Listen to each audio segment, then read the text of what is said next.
What's up, guys, and welcome to Press A Repeatedly. Justin Thomas Ho here with Chris Gold. Hey, everybody. Chris, how you doing, my man?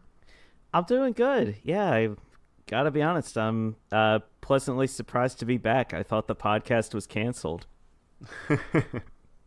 Of course not. How dare you? No. Definitely not canceled. We are back and better than ever. You thought you had us down, enemies, but no. We rose up, we have overcome, and we have triumphed in the end. Because we're here and we are back. Ah, man. It's been quite a month, Justin. Thanks for keeping the show going while I've been lazy and away from the game for a bit. Yeah, no, like we've said before on other episodes, it's been tough. Timing is tough. We're all kind of really busy, and this has been hard to kind of, keep going at the pace that we're used to. We're trying hard to get back to that, but, we're just doing the best we can to give out content when we can. We don't want to force anything. And, hopefully soon we'll be back on track to our once a week episodes, but for now, we're just doing it when we can. Like Chris said, we've been not playing as much because time has been kind of an issue, but there's still plenty to talk about. We got a great topic to talk about today. Chris, today we're going to talk about the idea of game preservation, and this is a topic a lot of people will talk about. You see maybe on a lot of game news websites or something, but the idea of kind of emulation, many people consider it illegal. A lot of big gaming companies try to get rid of it, try to put the kibosh on it when they can, and, dealing with copyright infringement and all that kind of thing. But the alternative is those companies also, for the most part, aren't really trying to get a lot of those games playable nowadays, and if without emulation, that means that there is no current way to actually play these games unless you actually have the old systems that they came out on that are in working condition, and you have the old, consoles with the controllers that are working and everything, and of course the actual game. And a lot of times that stuff is really hard to come by. It's really rare, and it's kind of like borderline unfair to not be able to play some of these games just because you can't afford them or just find them due to rarity stakes. So yeah, there's a big debate here on the idea of emulation and game preservation. Oh yeah, there's a whole lot of ground to be able to cover on this topic. Like you said, you want to be able to have these games available, not even just so gamers today can go back and say, oh, what were games like in the days of old, and you also want to have those games available so people can look back on them. Developers can look back and say, what did some of the classic games do when they wanted to do this problem or when they wanted to handle this particular situation. And you also want to be able to preserve these games just for the sake of, man, look at this, check out this old game, look back on a bit of your history. Just look at it almost as an artifact, as like a point in time of age gone by, when games were of a certain ilk and certain games represented the high point or the low point of that particular ilk. And there's a debate to be had there too. What is worthy of being included in what we recall of games from the past? So I really like this topic. There's a lot of meat on this bone that we can chew on. Oh yeah, and we're gonna chew on that meat together and not try to bite each other's faces while we're on the same bone. It's great to be back. I'm thrilled and excited. All right, disregard this last 20 seconds. And Chris, look, it's been a while since we had you on, man. So I got one question for you. What are you playing? playing. All right, now, Justin, don't be mad.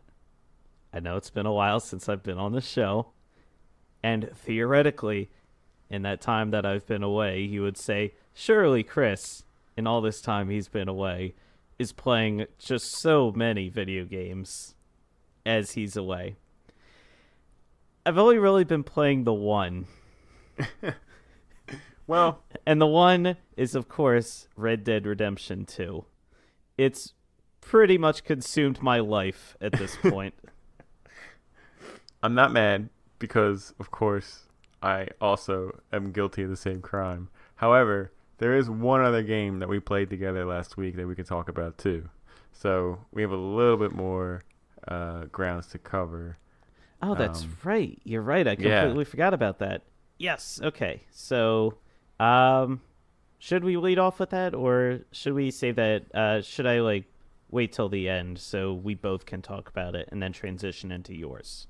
Yeah. So since we've both played the same things in the past couple weeks, instead of going back and forth, how about we kind of both talk about Red Dead, and then we'll both talk about the other game that we played together. Okay. Yeah. But Yeah, of course, you start. Yeah. The last time you were on the show, you had not picked up Red Dead yet, so we haven't heard your actual impressions of playing the game. So go for it.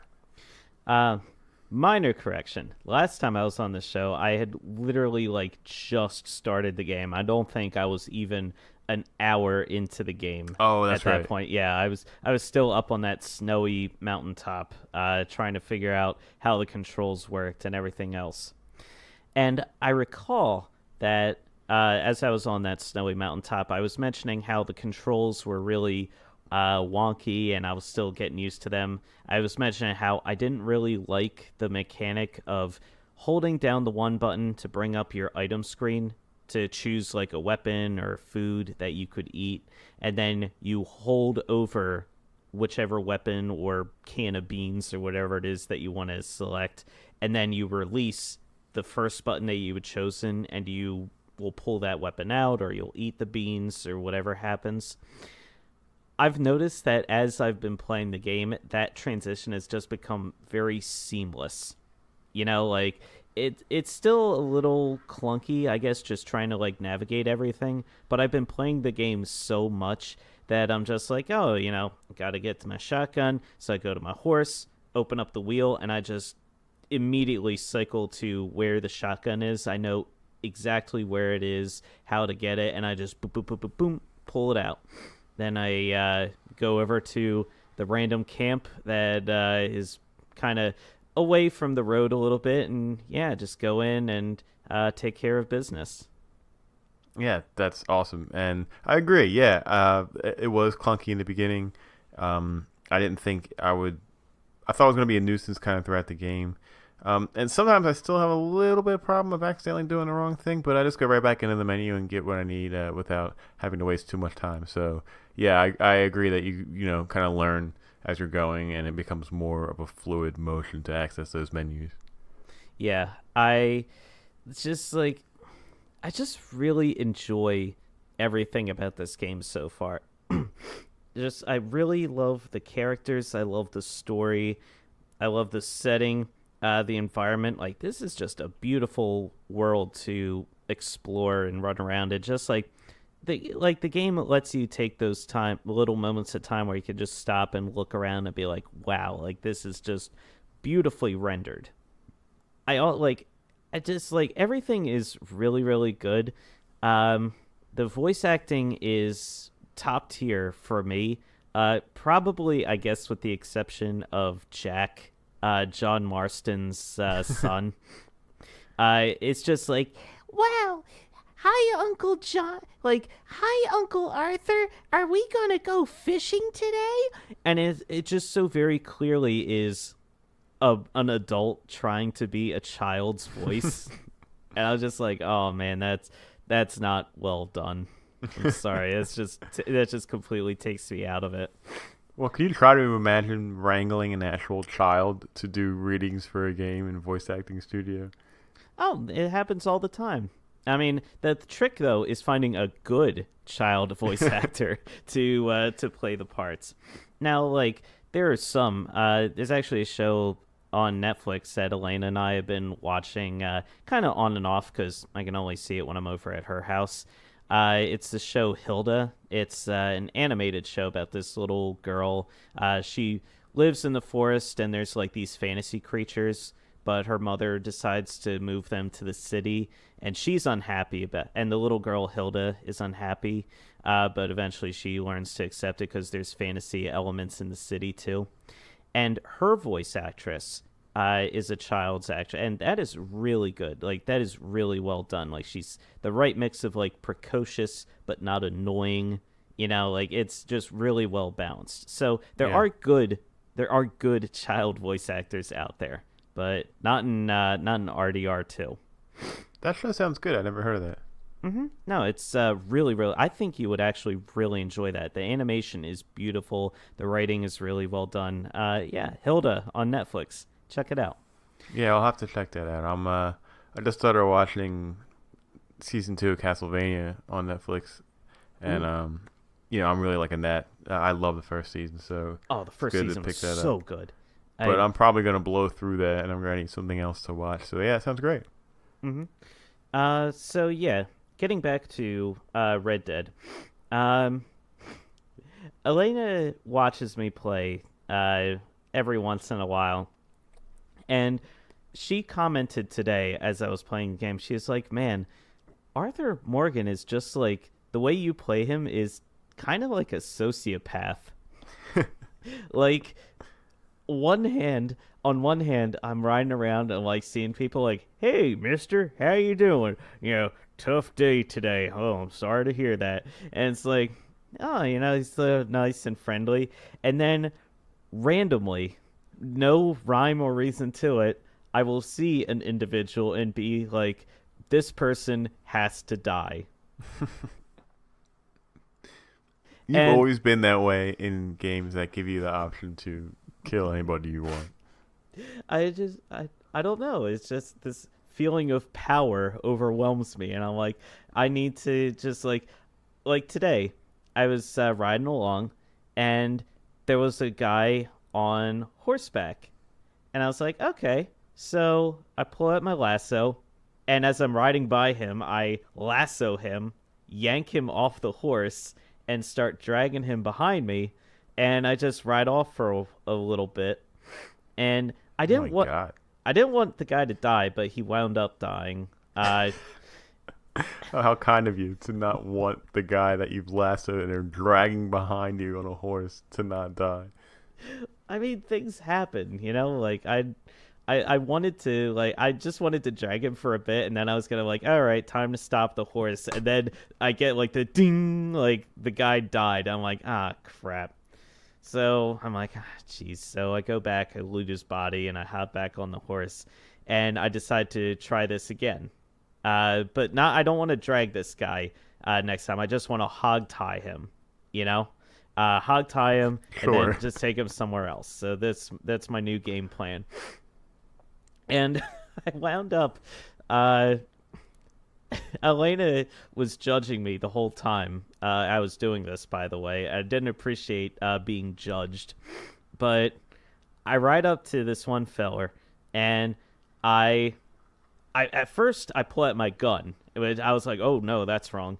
I switched back to my lasso, but it was too late. This guy was like, you want to go, buddy? So I then, lasso him off of his horse, and I hop off of my horse to hog tie him. He gets up, I guess, and then I have to I tackle him. I hog tie him again, and this guy's screaming at me. He's like, "I hate you." I'm like, "No shit, you hate me." I just literally, I literally just tied you up. I knocked you off your horse, and I tied you up. Of course, you hate me. So then I Kick start him in the gut. so then I start picking his pockets, and I pick him up, and I stash him on my horse because I'm like, all right, I'm just gonna take you somewhere. I don't know where. And as I do, these two riders just so Can you happen. imagine hearing that? I'm just gonna take you somewhere. I don't know where. So then, as I'm doing that, I was just focused on this guy, and I whip the camera out, and there's these two riders who are going by. And by the way, I did finally learn to have the presence of mind to put the bandana over my face whenever I decide to pull stupid shit like this. These two riders are like, you're like, you must think you're pretty brave trying something like this with a bandana over my face. I'm like, not really. And then it's like, crime reported, kidnapping. I'm like, ah, shit. So, so I hightail it out of there. Look, and I get away with it because they A, don't find me, B, don't know that it was me because I have the bandana on. So I'm like, haha, success. But then, like, in riding away, I was just kind of like in the middle of nowhere. And I was like, well, what am I going to do with this guy? Like, I can't just take him anywhere. There's no, like, bounty on his head or anything. So I just took him off my horse. I put him down and rode off. You're a menace to society. I apologize, but but my behavior is not going to change. What can I say? Oh, Yeah. wow, that's great. There was oh man, Elena judged me hard for this one mission, but it actually it worked out in my favor. You know how in the camp you can do like you can retrieve items for some people, like you can get a harmonica for Sadie Adler. Little Jack Marston asked for like a children's book or whatever. Right. So I was riding around. This was a while ago after the one story-related mission, no spoilers, that involves Jack Marston. And during that mission, he requests the children's book. And I was like, okay, cool. So I'm riding around. It's later in the game. I'd completely forgotten about that request. And I see there's a house with a chimney and the smoke is coming out of it. I'm like, oh, that's an occupied house. So I'm like, time to commit some crimes. So I put my bandana up and I get my shotgun from the horse. And I sneak around and I see the guy is literally just sitting at his living room couch. He's just sitting there and not doing anything. I'm like, all right, perfect.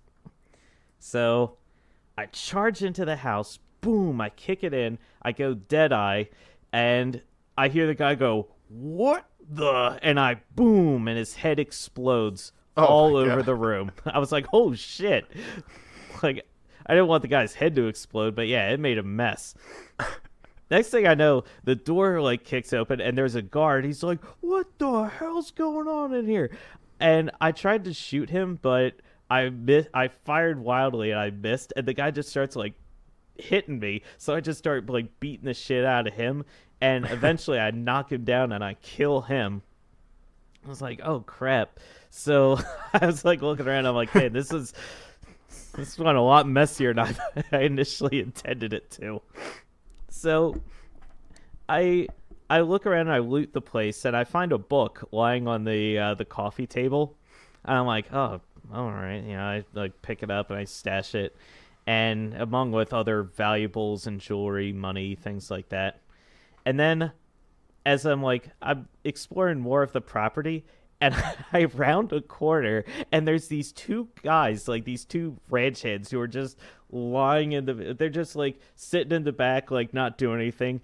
And I round the corner and I see them and they see me and they're like, what the hell is it? And I'm like, oh, I literally just by instinct, oh shit, boom, boom. And I just took them both out. Just literally by instinct. I was like, oh crap, I am so sorry. But they didn't hear me because they were dead. So I'm like, oh crap. I call over my horse, Taylor. She's named after Taylor Swift. And I was like, all right, Taylor, we gotta get the hell out of here. So I ride off. And luckily, I mean, it was the dead of night. There was no one around, so there was nobody to report on my brutal murder of these 4 completely innocent people. And I'm like, oh, man, I gotta get out of here. So I hightail it back to camp. And as I go back to camp, I see little Jack Marston, and he's like, and I see a little prompt, give book. And I was like, I give him do it. He's like, "Oh wow, you found the book for me. Thank you, Uncle Arthur." Don't mention it, kid. And then I was like, "Holy shit, kid! Do you have any idea what I went through to get that book for you?" You just killed 4 people to get a coloring book. To get a coloring book for little Jack. And he has no clue, no idea.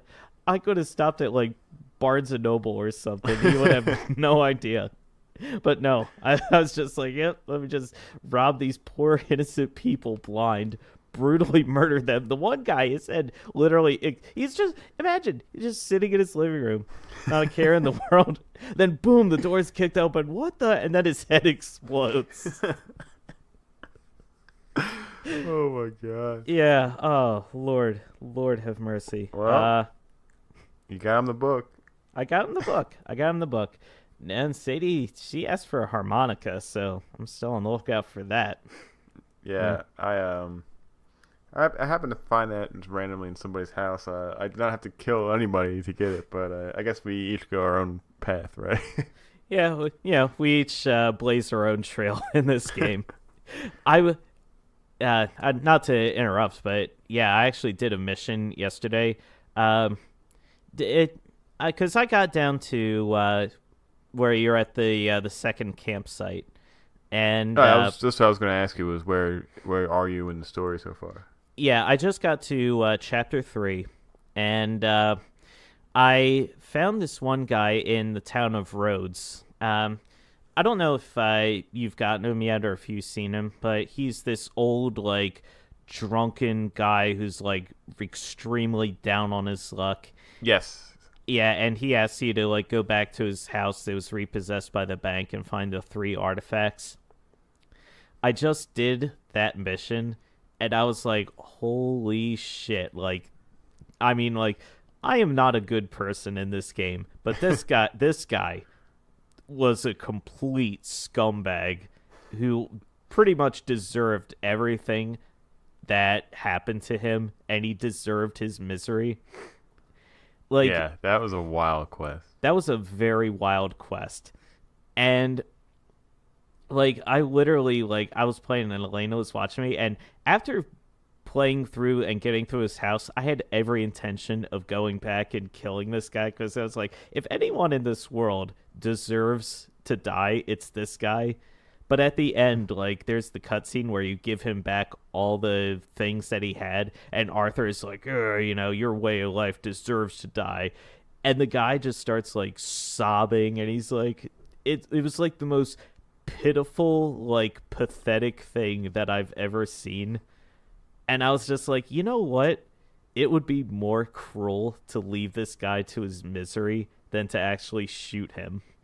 I was like, man. And so I actually, like, I just left him there, like, sobbing, and, like, just rode off. And I was like, man, do you have any, I was like, sir, do you have any idea how wretched of an individual you are that I am I am choosing to let you the live? Man who murdered 4 innocent people for a coloring book? That I am letting you live as a form of punishment? You, sir, are a disgrace. Yeah, that sounds pretty accurate. Yeah, it's just funny. Like, there's a lot of, like, little moments in this game. Like, did you happen to find, like, the serial killer? Like at least one clue that there is a serial killer in this game, Justin? I don't think I did even. Oh, man. I was just riding around, and I happened to find something that caught my eye, and I was like, oh boy, what is that? And I followed it for a bit, and I was like, oh shit. Yeah, I mean, I'm not going to spoil it for you. You know, you're just going to have to ride around and discover it for yourself. I found it somewhere in the mountainy area as I was going towards Strawberry. Just to kind of give you a clue. Okay, yeah. But I mean, one of the best things about the game is that all the little side stuff that doesn't even happens, like when you're on the way to a new quest or something, like on the path that you just happen to run into by accident, Mm-hmm. or just people that you meet in town, all the NPCs that they're just talking, and then all of a sudden it turns into a side quest. And some of them are actually like a multi-part side quest that you kind of do a new part of it a little bit later on, a little bit later on. And some of the stories are just so great and with interesting characters, and the actual your physical presence of the quest, the things that you do during those quests are so varied and unique that it's not really feeling like repetitive or anything. It's not like, oh, go defend this base like again or whatever. I mean, there was a quest where I was doing where I was driving these little electric boats around for this inventor, which was really cool. Just like a whole bunch of stuff that they really did a good job of keeping them varied and fun and interesting, and just make you feel like you're not doing the same thing over and over again. Mm-hmm. Yeah, that is really the amazing thing about this game. Like, it never to me feels boring or dull. Like, there's always something cropping up that will keep you interested and keep you going along. Like, there's a lot that really could capture your interest in this game. I gotta say, like, that episode you and Zol did, where you were recounting the stories from just random things that happen in this game, I was cracking up. I love that story, like when you were in the city and you were like helping catch that one guy, and then you wound up slugging the lawman and send off this whole citywide chase. Yeah, I was cracking up. It just little things like that just happen. And like, Yeah, it's sometimes it's not just even your fault. crazy. Things can get so out of hand and go certain ways, and it's really in depth, the entire like engine of the game, and just how this living world works. Like, I feel like I haven't seen anything that detailed so far in a game, in an open world experience, and it's just really awesome. Mm-hmm. Yeah, sometimes like, yeah, nah, I don't want to ramble on too much. I honestly, I could go on and on and on about the different things that happen in this game. I was going to tell you how I racked up a $120 bounty in one go. Well, come But on, go for it. uh, all right. So there was you know how like in Valentine, like they tell you, oh, there's certain shops have like a shady business in the back, and you can like exploit that to your advantage. Yeah. Well, I tried that, and I was encouraged to do that after like I knew there was a shady business going on in the doctor's office in the back, but I didn't know like exactly how to actually initiate that. Like, what do I do? How do I tell the doctor, hey, I want to rob your store in the back? So I had left it alone for a while. Then, as I was in the camp, Tilly was like, hey, I got a tip. The doctor's got like an illegal business in the back. You should rob it. And I was like, all right, fine. Like, I knew about that business, but I'll give it a try. So the game is encouraging me over and over again, hey, rob the back store. It's going to be great. I was like, okay, fine. So I go to the doctor's, and I look in the back. I see, yep, there's some guy back there counting money or whatever. And I was like, okay, all right, fine. So I go in the front, and I realize, of course, you can aim your weapon at the shopkeeper. Now, I've never tried to do this because it's in the middle of town, there's people everywhere. Like, you are going to, like, this is definitely a thing where you're like, I want to start some shit and I want to get a bounty, like, you're gonna get caught. So I was like, all right, fine. So I see, aim your weapon. So I point my weapon at the doctor, and he's like, oh shit. And then I see the button prompt, rob the back. And I was like, okay, cool.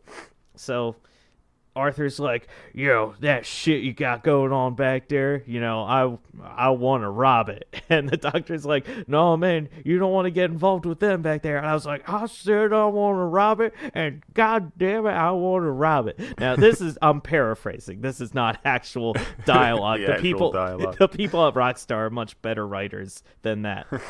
So the doctor goes back there and he's like, oh, okay. So knock on the door and they're like, oh, it's just the doctor, you know. They open the door to let him in. So then I mosey in there and it's a bunch of O'Driscolls in there. And they're like, oh shit, let's get him. And they all pull out their guns. And I'm like, guys, don't do that. But they start shooting. And I'm like, ah, crap. So I start shooting and I shoot them all up. And there's some lady in there and she's like, oh God, please don't hurt me. Don't hurt me. And I'm like, all right, fine. So I go around to like inspect everything and she starts attacking me. Like she pulls a knife and starts attacking me. I'm like, lady, come on. So I kill her. And after like the dust settles down, I hear like, ding, like crime reported, murder, and it started when this whole shooting started, and I hear from the outside the sheriff's like, "Come on now with their hands up, the place is surrounded," and I'm like, give me a second, just give me a second. I'm looting the bodies, I'm looting the room, I'm like grabbing whatever I can from in here, and there was quite a bit in there that I got a haul from. And I was like, just give me a second and I'll come out, don't worry. My plan was to go out through the back door, like, Right. Maybe, like, I thought there was like a little wooden barricade, but I figured, hey, I could take that off and then go out the back, escape nice and easy. And I was like, all right, I don't need to, like, because I got to get out of here. So I loot the bodies, and I'm like, they're going to wait for me out there. I turn around, and there's one of the deputies. He decided to just come right in and confront me directly. And he's got a gun trolling me. He's like, don't make any sudden moves. And I was like, oh, shit. All right, don't worry. I'm like, listen, buddy, I don't want any trouble. And I go to press, like, this one button to diffuse the situation, but I accidentally hit the quick trigger button. So I pull my gun out and boom, I shoot him in like the leg or something. And he's like, oh, you son of a bitch, you asked for it. He starts boom, boom, shooting me. I'm like, oh shit, I'm so sorry. I did not mean to. He's not hearing it. He's just starts shooting me. So I'm like, crap. I don't want to kill the guy. I mean, because then it's going to make things worse, which is ironic considering what happens afterwards. So I hightail it out of there. I run around him, and I run out of the doctor's office, and then I run down the street. I don't know where my horse is because there's law everywhere. When he said they got the place surrounded, they got the place surrounded. Guns are firing everywhere. I'm like, shit. So the nearest horse I see, I just grab it and I hop on. Now I've got horse thievery on top of it. So I hightail it out of here. And fun fact, this was before I knew that before I was like, oh, I should put my bandana up. So it's very clearly me that is doing all this. So I hightail it out of there, and they've got horses right up my ass, just chasing after me. Like, I am not getting away from these guys. This horse that I grabbed has, like, the stamina of an 89-year-old, like, emphysemic man. Like, I cannot ride. Like, this horse is almost immediately like, as I'm riding off. I'm like, you useless piece of shit. I'm like, I jump off the horse. Yeah, it's the horse's fault that you're in this situation. So I hop off the horse and I just start running. At this point, my bounty is like $90. So I'm like, oh shit, I'm so fucked. I am so fucked. And these guys are like chasing after me. Their horses, they're shooting me. I'm like, oh god, fuck. I'm like shooting at them. Each guy I'm like shooting is making it go up like, 105, 110, and I'm like, oh god damn it. So I deliberately run at one of the lawman's horses, yank him off his horse, steal his horse, and then I ride off. And finally, like, only one of them was chasing me on foot. I shot him, and then I just ran off and I hid in some bushes for a while. When all was said and done, I had a $120 bounty on my head. How the hell did you get out of it? I don't know. I literally just sat there for like 5 minutes after it. So I was like, what the hell was that? What the hell just happened? Wow. Yep, that's pretty crazy. Yeah, I didn't get that high a bounty when I tried to rob a train all by myself. Everything I Yeah, I did haven't was really just tried so any much robbing worse. stuff because I feel like that's just gonna happen every time I try to do it. It will, but yeah, it was fun though. I had a good time. Luckily, I had enough money where I was able to pay it all off, so it was Yeah. fine. It just sucked that I had to pay it all off in the first place. Well, you got out. That's the good news. Yes.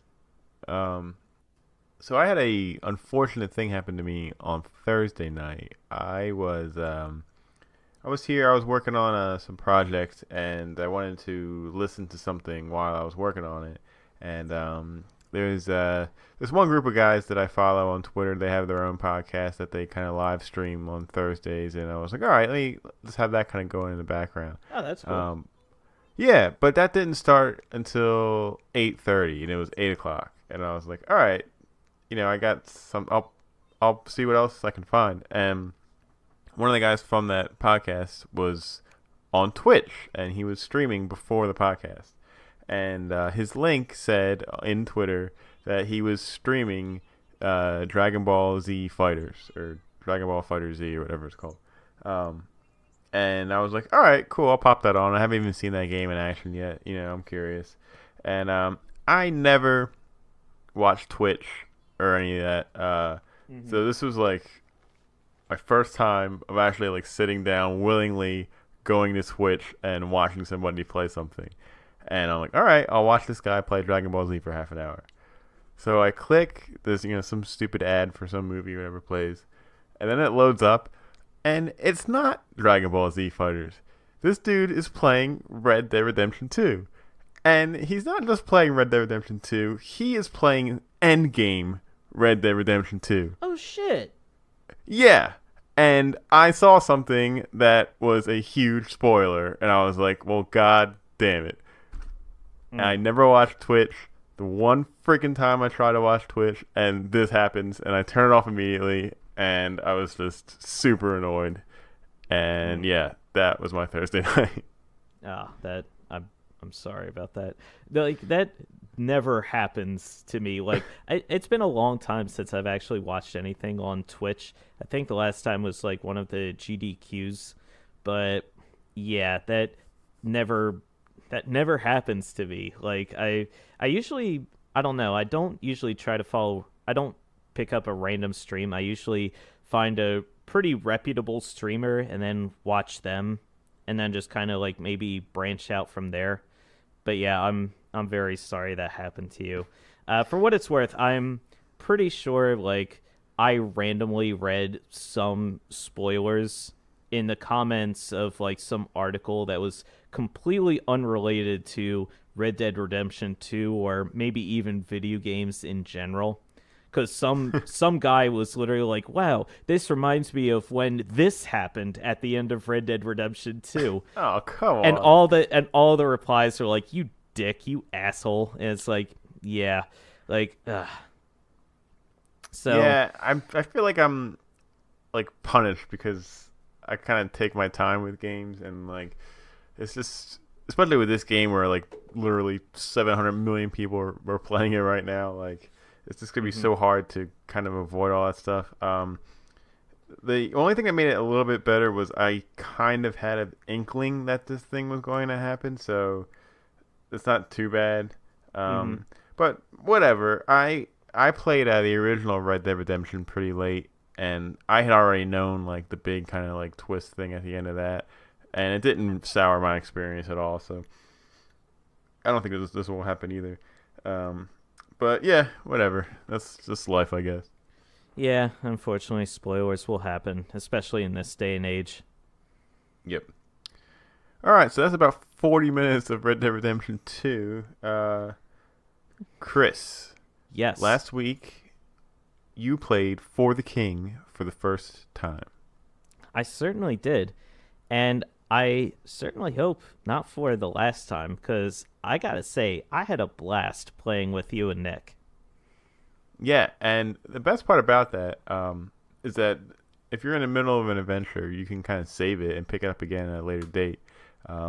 We've talked about For the King on the pod before, but if you're not familiar, it's basically a board game RPG style game on Steam right now. You can kind of compare it to maybe Dokapon or the game Armello if you've ever played that. It's a grid-based open world with like different spaces on the map that you can go to do different things. There's enemies to fight. There's a leveling system. There's different weapons you can equip, different armor, playing different characters to choose from when you're building your initial class. And it's all got this really cool like polymetric pop-up book graphical style that makes it almost storybookish a little bit, with great music and a really awesome fantasy setting. The game was early access for a long time. It just recently came out of that and went, full game release. It had a bunch of new features added. And last week, me, Nick, and Chris hopped down and started an adventure. And Chris, what did you think, man? I gotta say, like, I'll admit I was a little skeptical, just because I'm always a little skeptical whenever jumping into a new game or a new experience. I mean, heck, even with Red Dead Redemption, I was skeptical about that, because I always have that feeling of it can't be that good, But ordinarily my expectations are always met or surpassed, and this really met all of my expectations for what you guys were saying about this game. Like, it was a lot of fun. I got to choose my class at the beginning. I was minstrel, so it was kind of like similar to the bard class in D&D, where I get to rock a sick lute, and it was a lot of fun. Like, I got to give you guys just encouragement randomly, which helped boost your attacks. I had random songs that I would play that would kill the enemies. I love the death animations for the enemies. Oh, man. Like, they would just boom, like they would just pop, and like their heads would like go flying, and they would like fall to pieces, or they would just like boo, like go flying like ragdoll style. It was hilarious. Like, I had a blast. Yeah, it's a lot of fun. The team does a great job on just making the game accessible, learning the rules, adding updates, and it's tough too. So it's a challenging game, and it's a fun challenge too. Like, it's not one of those games where you keep dying and it's just like, ugh, I don't want to play this anymore. It's kind of one of those games where, yeah, you're dying a lot, you're getting game overs, but you're getting a little farther each time, and you're kind of thinking, all right, next time I'm not going to do this, I'm going to do this, or next time I'm going to load up on God's Beard so I don't have to keep buying them, or next time I'm going to upgrade my pipe earlier so that my healing items do more HP healing, or I'll go with a different character next time. And yeah, it just really prepares you for your next adventure to just kind of make it a little deeper, progress a little further. And it's super addicting. Yeah, it is. It's also very, very tough. It is very easy to die or to lose in this game. I was noticing very quickly. Yeah, definitely. But yeah, if you haven't checked it out, if you're a fan of board games in general, I would say check it out. If you're a fan of RPGs, I would say check it out. If you're a fan of fantasy and just want to play a cool fantasy multiplayer game, definitely check it out. Absolutely. All right. And with that, everyone is going to have to reach back to the deepest part of their memory lobes of their brains. But, Chris. Is there a separate memory lobe? Look, my brother's a doctor, okay? I think I know the layout of the human brain. That doesn't make you a doctor. It's time for the Creepy Arcade.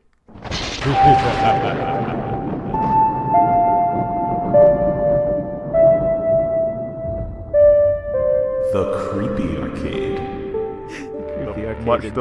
The much delayed Creepy Arcade. Oh, Lord. Oh, boy.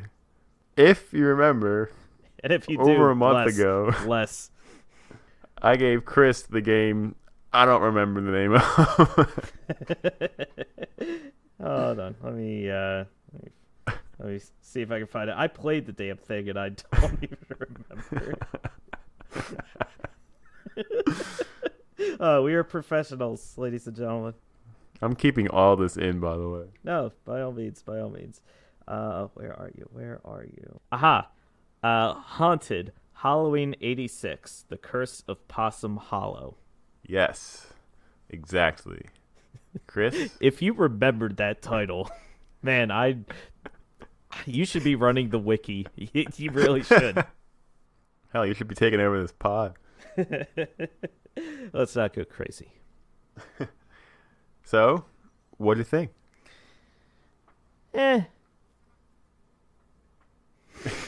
All right. This has been the Indian Cage. No, it's no, Haunted Halloween 86 is the sequel to Haunted Halloween 85. I don't remember the subtitle, but it's kind of in the same spiritual vein where it's a game that came out just a couple of years ago, but it's based on the old NES style graphics, and in fact, the developers purposefully limited themselves to the NES hardware and the NES capabilities, so they could recreate those limitations and try to make the best game possible with those limits put in place. Which is super cool. It's pretty cool, I gotta say. Like, it's a fun challenge, and it's certainly something that a lot of developers, like how Way Forward, they did that with Shovel Knight. Yeah, they wanted to recreate an old NES style game like that. So this is kind of following in the same vein. Now, where Halloween 86 differs from something like Shovel Knight, where Shovel Knight kind of looks like an NES game, but maybe like a late stage NES game where they had improved looking graphics. Like, it was still pixel based, but it looked pretty clean and detailed. Halloween 86, Haunted 86, is definitely more simplistic in its pixel graphics. You play as these two different characters, Donnie and Tammy, I believe, a boy and a girl, and they're twins. And with the press of a button, you can immediately interchange between one or the other. So if you want to be Donnie, you can be Donnie. If you want to be Tammy, you can be Tammy. And they can punch, they can kick, they can jump. Their movesets are limited, as you would expect, to just the two buttons. So they actually have different moves depending on how many times you press the buttons, and like there's context sensitivity. So you can do a double jump if you're in the air. You can do, like, if you're Tammy, you can do like a jump kick. You can crouch and kick. Donnie punches, and you come across these different enemies that you have to just fight your way across the world. It's pretty simplistic in its design, in that, like, you just plopped into this world, and it's kind of like a beat 'em up. You scroll from right to left, and you don't kind of have that up and down movement like you would have in something like River City Ransom. You just go to the right of the screen, and the world scrolls with you, and these enemies pop up, and you just have to hit them a lot until they fall over and die. And the first stage that I played through was the dungeon, and there's like skeletons and zombies and like poisoned rats and little mysterious hands that pop out of the ground that try to get you, and you have to jump over them and hit them to take them out. And the game, like, the controls are pretty limited because I didn't really have anything to play the game well with. Like, I should have plugged in my controller, but foolishly I was playing with keyboard.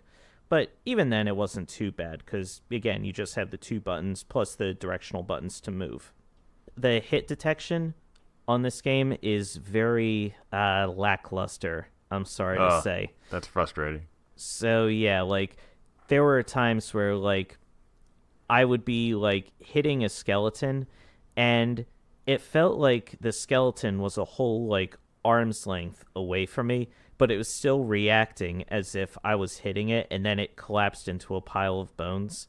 There are times where the skeletons would get close to me, and it felt like they would hit me just from being close to me, but I was still a good distance away from them.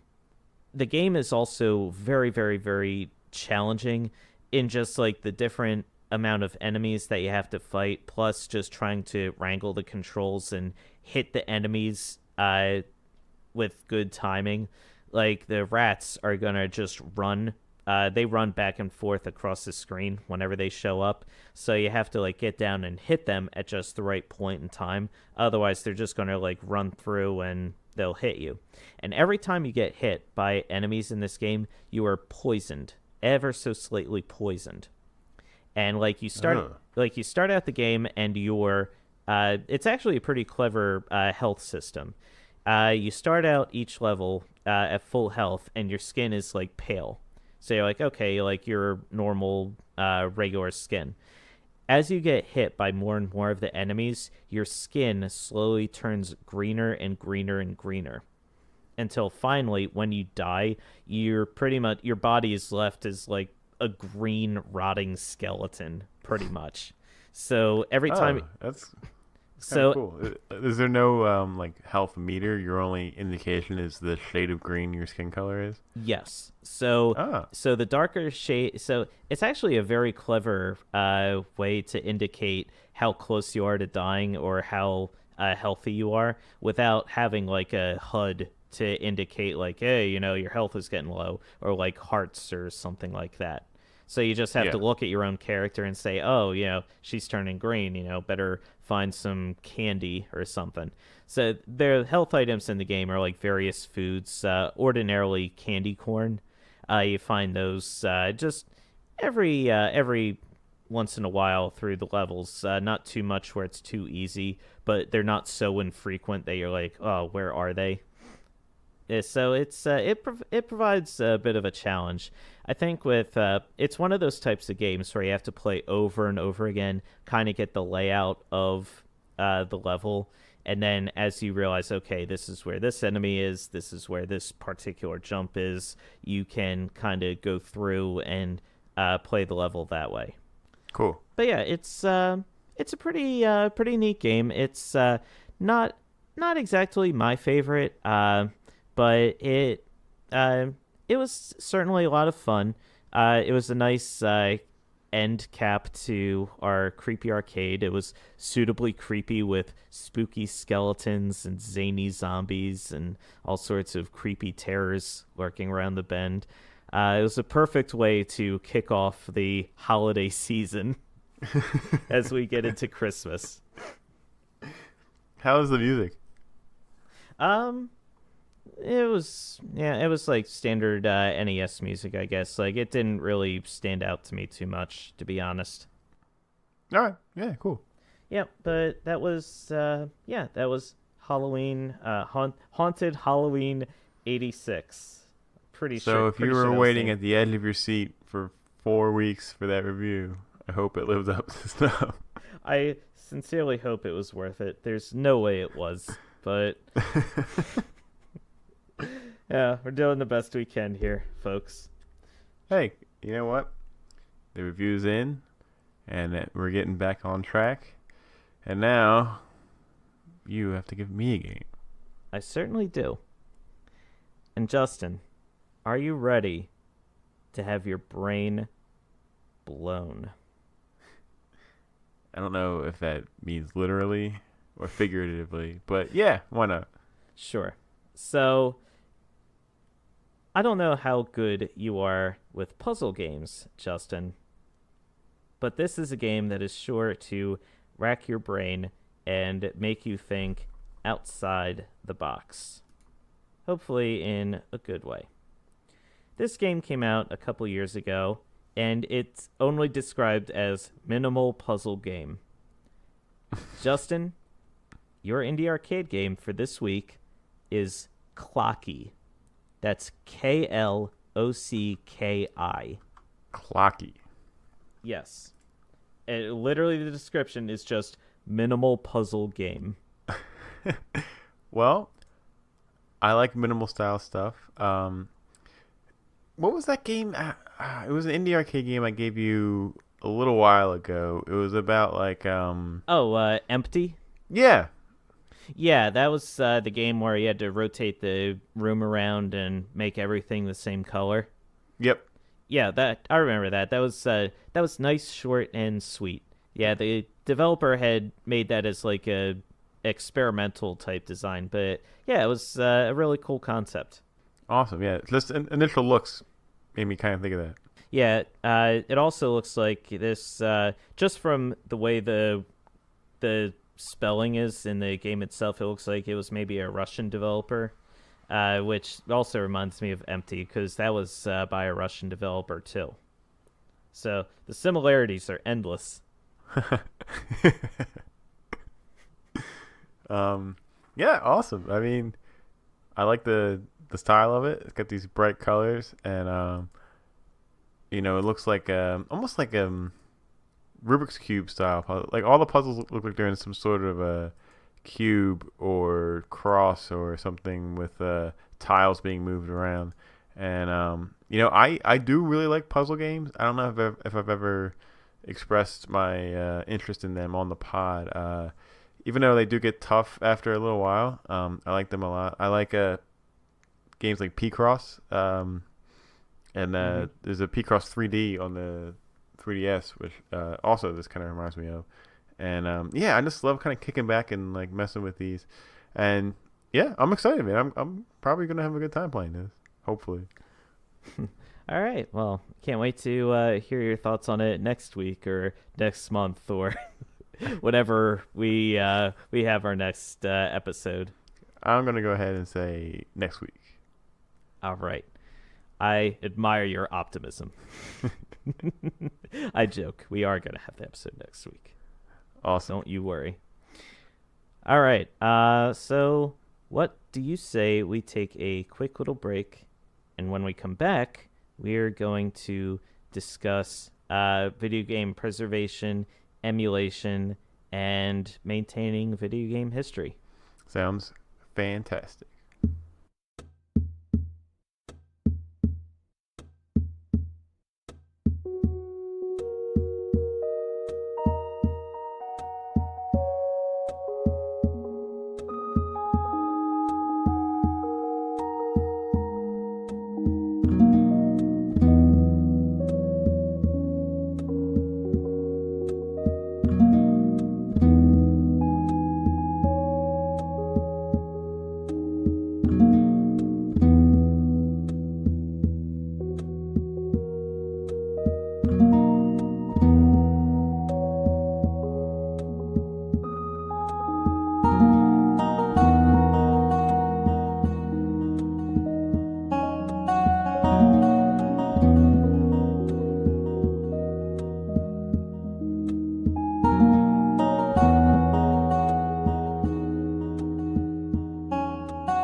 Welcome back to Press A repeatedly. Justin Thomaso here with Chris Gold, and we are about to talk about a big debate of game preservation, the proper way to handle it. Should there be a way to handle it? And just maybe some ideas that we could do that might be able to give kind of people the best of both worlds, right? Like give us as players access to these games, and of course give the companies and owners and the lawful copywriters, the amount of what's it called, uh, royalties that they Aha. deserve. Yes. All right, man, we are off to an amazing start here. Everything old is new again. All right, so I wanted to start just by talking about my first experience with emulation. I believe I was in college and I heard or saw a friend maybe playing a game on their computer, And I was like, oh wow, that's a Super Nintendo game. Like, how are you even doing that right now? And that's when I first learned about ZSNES or ZSNES or whatever you want to call it. It is the Super Nintendo emulator, and basically how it works, how to download it, the websites to go to get these ROMs, and ROMs, if you're unfamiliar, are like the actual games that you can play on the emulators. And I was blown away. On one hand, I was like, this is awesome. I can think of any game that I wanted to play on Super Nintendo, ones that I've had and played, ones that I never had and played, games that only came out in different regions like Japan, but have been patched with English translations. I can download these at my whim and play them at any time I want on my computer. You can plug in a USB controller and it'll work just fine with it. You can actually play online multiplayer if you had set up the configuration correctly, and the limits were just it was crazy. The amount of stuff you could do of something that I didn't even know existed. Apparently emulation had been around for a long time, and then I started to realize, when you're going on these ROM sites to get these games, and they're being taken down, and there's copyright notices and all this stuff. Like, okay, we're kind of got a legal issue here, where big gaming companies, the lawful owner of these properties and these IPs, are trying to crack down. They're trying to stop this basically free game distribution, because they're not making any money from this whatsoever, and it is in fact an illegal act. So, it was kind of a split of like, okay, this is awesome. I'm getting access to something I might never have access to in my life, but I'm doing an illegal thing right now that's kind of screwing over these companies that I, grew up supporting. And it's just kind of like this weird moral gray area that we're basically going to explore here today.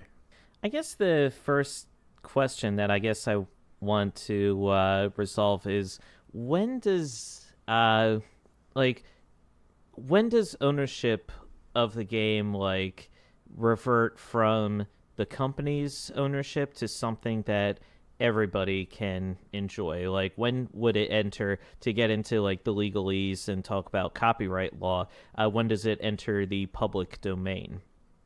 Now, that's something that a lot of companies they try to skirt around and get by, where they don't let the copyright on particular titles expire.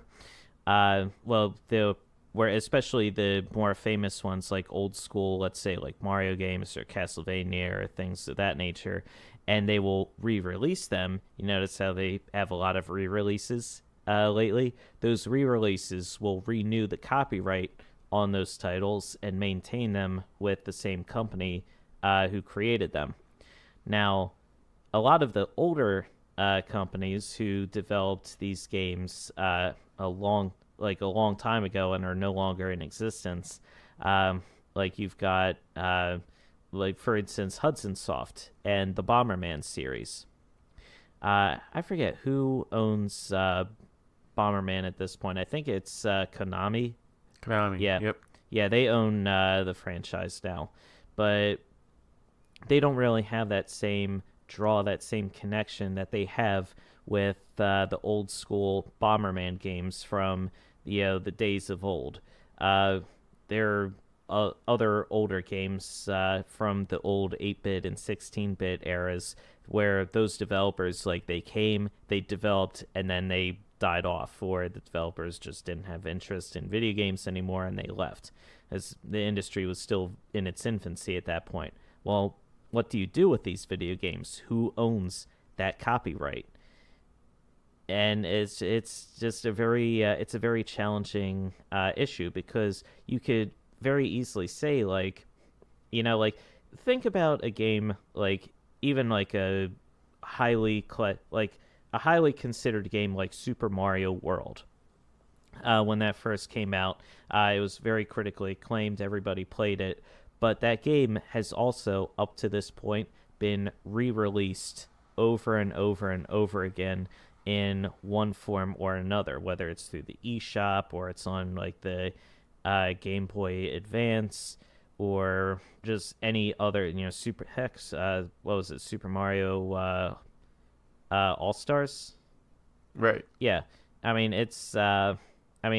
That game has been re-released over and over and over again. And it's like, well, why why do you have to have this game, this monument to gaming history? I mean, it's not just one of the best games ever, but it's one of the most important video games to ever come out. Why do you have to shield it behind a paywall where if you want to experience this game, you have to pay to play it? And I mean, like, you would say, well, you could argue it's Nintendo's property. They have every right to make money off of this game. But I mean, haven't they already made enough money off of this game? How much longer can they keep milking that cow, you know? It's interesting, but it's not even a factor of money sometimes. I think just the nature of the media itself makes it difficult to kind of preserve and play old historic games. You think of like, something like books, right? If you get a book from 1970, what do you need? Just the book and to be able to read. And like you can still process that. You could still go to old libraries, find it. Catalog systems. You can buy it from traders online. And most or a lot of books are get published. Their publishers have them kind of re-updated and re-released throughout the years with different hardcovers and soft covers and illustrations on the cover. And just to kind of keep it in circulation and readily available for people of, maybe 20, 30 years later that want to read that book. Hey, here's an edition that came out in 2008, like a more recent way for them to easily access that type of media. And movies, you have the ports to from VHS to DVD to the HD to the Blu-ray, to things like streaming services, of movies, or just being able to download them from, like the TV services, like the on demand or from Comcast or something like that. Having all of them basically available whenever you need. Games aren't like that because you need multiple things for it to work. You would need the console. You would need the game itself. You would need the controllers. You would need the wires. Unless we come back to the idea of emulation. Like you have the virtual console on Nintendo systems. That is emulation. It's just in a regulated Nintendo style form of it, where you're downloading these ROMs onto the Wii or the Wii U or the Switch or whatever to play them on that piece of hardware. And I feel like there should be more of a push to have some sort of infinite catalog of everything, all games that have been available, to be, ready to play whenever you want to access them. And they could charge money. Like I don't think it should be a select amount of games that are available. I don't think that it should be different rates for different games. I think the technology is there to easily have entire console libraries available online for people to download any amount of games from them they want to be able to store on their storage of their systems to play them, and at whatever pace or speed they want, and to preserve that history. It shouldn't be something where we are actually thinking of, hey, this game, the only place to play it right now is to buy the original NES cartridge, and there was only maybe 8,000 of them released in the wild, and oh yeah, if you find one now on eBay, they're going for like maybe, I don't know, $100,000 or something like that. That means that game is virtually unplayable. Right. There are actually a couple of venues out there that are actively working to maintain or at least curate video game history. There is the National Video Game Museum that's located in Frisco, Texas. And it's actually pretty cool. If you look them up, they've actually got like a giant room with it looks like a weirdly misshapen Mario statue in the middle, and they've got like these screens with like giant SNES game pads, and it's really cool. Like they've got like a lot of consoles laid out, a lot of games and game art, game memorabilia, and it's just like a lot of old school throwbacks to the way games used to be. And you can even, it looks like, play a few of these games at the museum. There is also an online curator. Let me see. Yeah, it is the Video Game History Foundation. They're on Twitter at GameHistory.org. And they do a lot of the same thing where they seek to maintain a lot of that history of video games because they know that a lot of the big game companies, especially like Nintendo, tend to crack down on those emulator sites. And it sucks because a lot of people have mentioned. I know it was a couple months ago. One of the biggest emulators got shut down by copyright because of Nintendo, and a lot of people were commenting. This was the only way that they had to be able to play those old school games, and a lot of the emulation and the emulator sites that exist, they actually play a big part in maintaining the old history and the legacy of video games. And without those sites, we tend to lose a bit of our history, especially the companies themselves don't really do a good job maintaining their own history. Like Nintendo, yeah, they'll have the NES and the SNES classics. Release they'll release games piecemeal for the eShop, virtual console, things like that. But it's not like you can just pick up and play any game that came out in those old school days. Like you only get to play what Nintendo allows you to play, and it just sucks. Like there should be it should be a more open, welcoming environment. Especially like these games have now influenced games that are coming out today. Like at this point, it's purely educational and entertainment to play the games. Like I don't think it would be too big a deal for them to just let these old school games after they've been out for like 25 years or so to just say, hey, they're public domain now. Anyone can play them. Yeah, or you know, first off, there's two history museums I never heard of before. That's really awesome. Yeah, someday I'd love to be able to like go down if I'm ever in the Frisco, Texas area or wherever. It would be interesting to check out. Yeah, that would be a really cool trip. But yeah, to your point, not even just making them available, like go ahead and charge for them. I don't think anybody would argue paying money to play these games. I think the idea is they just want them available. They want to know that they're not going to be lost to time. That if they want to play, and they want to have that peace of mind to be able to recall any game that's ever been released in any library and be like, hey, here's a way for me to go play this game. I will give you money for it. Just so I can download it, have it, and play it at my leisure. If they see the demand of people that want to play these old games, like that, they're actually putting in the work to shut down these ROM sites and emulators, then I don't understand why not take full advantage of it and just kind of give everybody what they want and make money on it at the same time. Right. I don't know. It's just a very, very tricky issue. I wish that they had a better attitude about preserving their older games. It feels like we're at a stage like it's very easy to make parallels between the way video games are preserving their history versus how movies preserve their history, especially in like the very early days of the movie industry.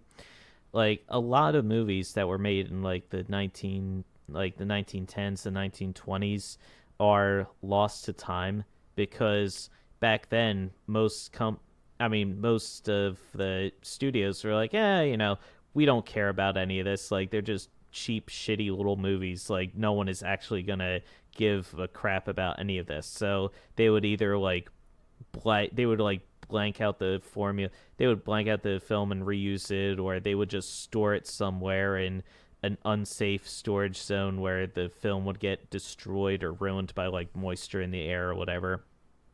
And Right. a lot of video game companies kind of have the same attitude today about their games. In fact, I think I even mentioned it a while ago with the Final Fantasy games. I mentioned that Square is re-releasing them. I think it was for E3. We talked about it. They were re-releasing Final Fantasy 7, 9, 10, and like something else. I forget what. But notably, they weren't re-releasing Final Fantasy 8, and it's almost impossible to re-release Final Fantasy 8 because Square Enix no longer has the original source code for Final Fantasy 8. From what I understand, they took that and just kind of were like, they wrote up the code for Final Fantasy 8, said, all right, that's all well and good. And then they did Control All, Delete, and it's like, all right, time to start doing Final Fantasy 9, and just started typing away. Yeah, which is crazy to me to even think about. Yeah, so that's why apparently like the PC port was like reverse engineered from the original PlayStation release, and why it's extremely difficult if you don't have the original copy of Final Fantasy VIII on the original PlayStation. It's very difficult to actually play a good version of that game nowadays. Yeah. Yes. Yeah, and it's a shame. And that's the stuff that we would hate to see. And that, the more that we had this conversation, the more nervous I am getting about thinking about these old games that this may happen to. Mm-hmm. Yeah, because, I mean, like, you don't want to ever lose these games. It's like, and that's what that's exactly the gist of it, though. Like, the emulators, they were the best source for playing these old school games where you could actually access them and see like, oh, what's all the fuss about? Like, I mean, like, yeah, you can talk about like, oh, they can just charge money, but even then, like, charging money for the old school games, like, and let's face it, nowadays it's obscene that like Nintendo is charging like $5 for the old NES games. That's way over and above what those games should be charged for nowadays. I mean, honestly. So, like, that's still tough for a lot of people. Like, I know it doesn't seem like a lot of money, but that can really squeeze a few people's wallets. And especially for these older games that have been around for forever and ever, from before a lot of people playing games today were even born. I mean, that's just crazy. That's crazy town. Yeah, just let people say like, oh, everyone's talking about this game and Super Metroid and how influential that is. Let me just pop on over to this site and see what all the fuss is about. And then they play it for a bit and they're like, oh yeah, wow, this is really cool and really fun. And I mean, like, I've mentioned it before how so many games have been influenced by Super Metroid. Maybe you've played something that came out later that maybe played better or took ideas from Super Metroid and ran with them in a different direction, but you still have that experience of playing Super Metroid and knowing what it was about and seeing for yourself, hey, where did these games get their inspiration from? And you're losing that spark and that magic if you don't actually take the time to preserve these games for future generations to enjoy and see for themselves. Yeah, I totally agree. Like I said before, nervous about losing a potential large amount of gaming history, and I really hope that everybody can kind of come to some sort of agreement or solution that makes sense to keep these things around. No, absolutely. Yeah, this honestly, Justin, was a really great topic for discussion. Thanks for bringing this one up. Yeah, no problem. I had remember seeing it somewhere the idea of that topic being debated a few different places, and I thought that was a really good one for us to do because we haven't really dove into that yet. And it was a great discussion. Yeah, I'm glad we were able to hit on that. Yeah, absolutely. And it's like if you want to check them out, yeah, the Video Game History Foundation, they're at GameHistory.org on Twitter. They're curated by at Frank Cifaldi, which is run by Frank Cifaldi. So yeah, give them both a check out. They're always talking about like preserving video game history. They'll tweet interesting things from like the old days, and not just related to like the consoles beginning with the NES, but you'll see stuff from the old Atari days, arcade machines, things of that nature. They really cover the whole spectrum of video games. So yeah, give them a check out. Yeah, we should definitely tweet out links to them as well on our PAR account. Yeah, absolutely. Yeah, great discussion.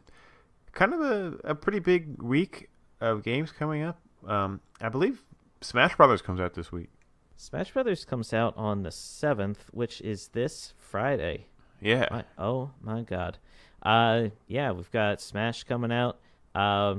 We got also the Game Awards are on Thursday. The Game Awards are on Thursday. Yeah, I will be watching those on Twitch. Hopefully, you'll pop in and there won't be any more Red Dead Redemption spoilers. Yeah, you'll pop in, and the best ending to a video game for this exact moment goes to Red Dead Redemption 2. Here it is in its entirety. Dutch, you were an alien the whole time? That's right, Arthur. Well, I'll be damned. What the hell? Yeah, everyone, whoa, yeah, all right. That one, best ending.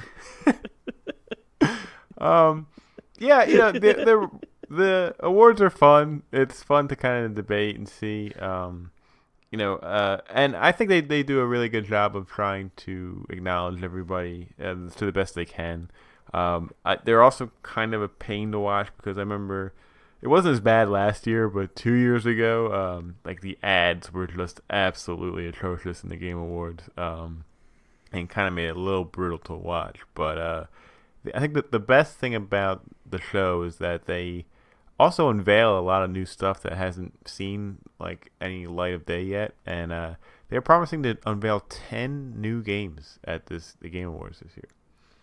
Yeah, they're also it looks like branching out into non-game related stuff because theoretically, it sounds like the Russo brothers, the people who direct the Avengers movies, are going to be at the Game Awards, and there is a lot of speculation that the trailer for the second part of the Avengers movie is going to drop during the Game Awards. Why? So that is so. Oh, that's annoying. Yeah, it's it brings in publicity. It brings in the eyes. If people hear, "Hey, the trailer is going to drop during the Game Awards," people are going to tune in to the Game Awards. Yeah. Jeff Keighley knows what he's doing. All right, I guess that's a good point. We also have to. The Game Awards are by no means representative of the actual game of the year or anything else like that. Like we've discussed before, your game of the year is your game of the year. Me personally, I'm just glad that Celeste was nominated for Game of the Year in the Game Awards. It's not going to win, but that it was nominated at all is thrilling for me. We also have to work on the one true binding actual Game of the Year awards, Justin. That, of course, is the PAR Game of the Year awards. Yes, we do. I'm going to get that list together of just a bunch of games, that we've been playing this year, that came out this year, for everybody to attribute to, and kind of start putting their top 10s together. And, I'm just excited to get to the end of the year where we kind of go through that and see what everybody's favorites were. Yep, absolutely. So we'll try to get that this week since the end of the year is rapidly approaching, and Yeah. you and I do have our Game of the Year show that we have to wrap up the year with. So, yeah, clock's a ticking, but we're bound to get it right. We'll do it. Yep. And with that, that's going to wrap us up for this week. Remember, Press A repeatedly posts new episodes Tuesdays on iTunes, Google Play, Podbean, YouTube, and Spotify. If you like what you hear, please take a moment to rate and review the show or tell your friends about us. It helps other people find the podcast and will really help us grow. And thank you to all who have rated, reviewed, and subscribed so far. We love you. You can follow us on our Facebook page or on Twitter and Instagram. We are at Press A repeatedly. I'm at cgold113 and Justin is at oaf7724. You can email us any questions or comments at parpodcast@gmail.com. That's parpodcast@gmail.com. And don't forget to check us out on our new site at pressarepeatedly.com. That's all for this week. Chris and Justin signing off. And remember, to go on a month-long hiatus without accomplishing anything of substance, press A repeatedly.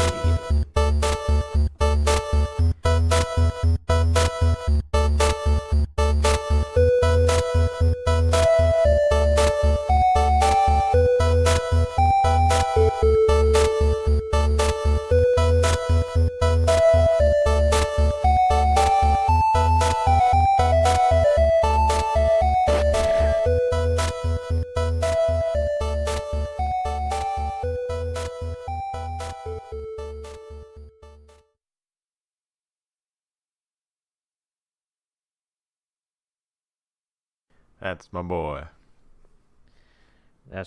Yeah, you're a good boy. You're a good alien. I love Dutch's alien voice. That's right, Arthur. Where did that come from? How did that moment get revealed? It's